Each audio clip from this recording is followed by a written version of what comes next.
Good day, this is Denver Fernandez here, and today I'll be reviewing the movie The Disciple. So, The Disciple is a Marathi language film directed by Chaitanya, and this is a movie which actually haunted me. There's a reason why I watched this movie. When the Malayalam movie Jellikattu was sent as the Indian submission for the Academy Awards for the foreign films category, there was a lot of debate whether Jellikattu is the ideal film, and many people talked about this movie, The Disciple. At that time, The Disciple had not released it yet in India, but at that time there was a huge talk about this movie. That's how I came to know about this movie. And when I heard the news that this movie is coming on Netflix, I thought I will try it out. So when I watched this movie, I felt that it is some way similar to another Marathi film which I saw. It's one of my favorite Marathi films. It's called Court. And there's a similar style in making. For example, there are long shots which are taken in long takes, and there are lots of interactions that are happening, naturalistic interactions happening throughout those long shots. And this same method of filmmaking I have already seen in the movie Court. So I had a doubt whether this movie is directed by the same person who directed Court. So after watching this movie, I actually checked it out and found out that the Court is also directed by the same director. So that's an interesting thing, which was part of the movie experience. So according to me, Court is a superior movie to The Disciple, but Disciple in a way is also unique in many ways. It's in a way stands out. The reason why I'm saying is that it uses diegetic music as its background score. Usually, films have music in it, and this music plays as a background score. It's not actually part of the narrator, it plays as a background score. But here, the music actually happens in the film. For example, you hear a music as a background, and then you see a person playing the veena. So it's actually there is no music outside the frame.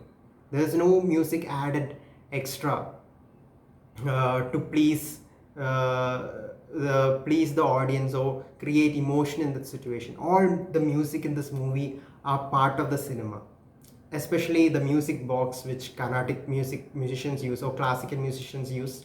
So this movie talks about a boy, uh, a boy in his teens in the beginning, who aspires to become a classical Indian musician.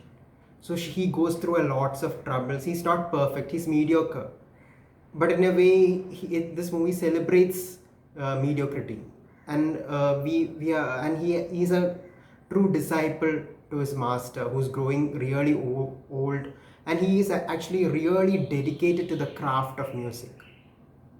And you actually pity him in a way. Pity is not the word, it's more like like an empathy. You feel sorry for him, and he actually really struggles while others easily get along with their life. Other people who are talented, they go to a reality show, or they make a lot of money like that, or they go into the world of cinema or glamour, uh, and etc. But our hero is so dedicated to music that he doesn't go behind all that. He has its concerts, he has its low tuned concerts, but all these things doesn't make him a very rich person. He's still struggling. He really makes mistakes while he's singing, and he's not perfect, but he's so dedicated to the craft. So there are many movies in Hollywood like this, like Whiplash, but this movie is very very different from Whiplash. So there is a very famous Hollywood movie which is considered to be one of the best movies of in the 21st century, called Inside Llewyn Davis, and I got the same vibes while watching this movie. So we follow his journey, and we go to this all these philosophical ideas about music which he's fed from his childhood. So he lives in a dream world created by musical mystics. So in classical Indian music, there is a huge debate. For example, in a Western star, he may have a lot of fans, but he's not given the status of a god or something like that. He maybe as a celebrity god, he may be given some kind of prominence. But Western musicians, they are not kept in a very high pedestal, but Indian maestros, they are seen as gods, especially classical musicians. They are treated as if they are gods, and they are saints, or they are mystics, and there is this divine undertones to their sainthood, etc. So you can find that in this movie, he is actually trapped in that mystery of music as something divine, as something spiritual. In a way that traps him. That actually does not allow him to go ahead in his life. But we are not supposed to judge it, because that's the life which he chose, and we cannot blame him for not excelling, not becoming a superstar, or a huge music director, or a great singer, playback singer, or anything, because that's the life he chooses. He makes the choices for his life.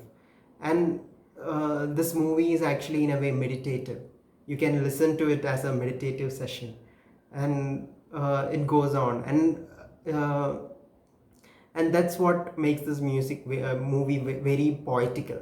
In a sense, it stands out as a different work by Chaitanya, though Court is, as I told you earlier, Court is her favorite movie so far, which I liked.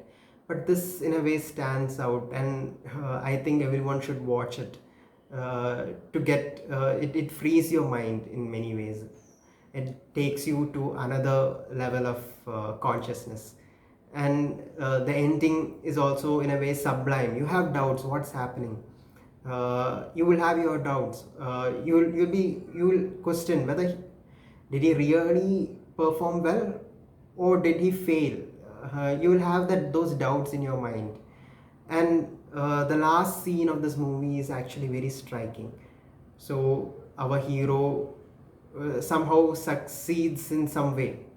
Yeah, I'm not spoiling the movie, and he's sitting in a train, and there's a musician who's begging for money in the train, and he's playing, and the music is so good, and you feel whether this musician who is begging in the train is actually a better musician than the hero himself. You have that slight doubt while you're watching that scene, but then each one has their own opinions, and you can interpret it in any way you like it. So that's what makes this movie quite unique. So watch it on Netflix, The Disciple, a Marathi movie. It's so good. I gave it 9 out of 10. Thank you.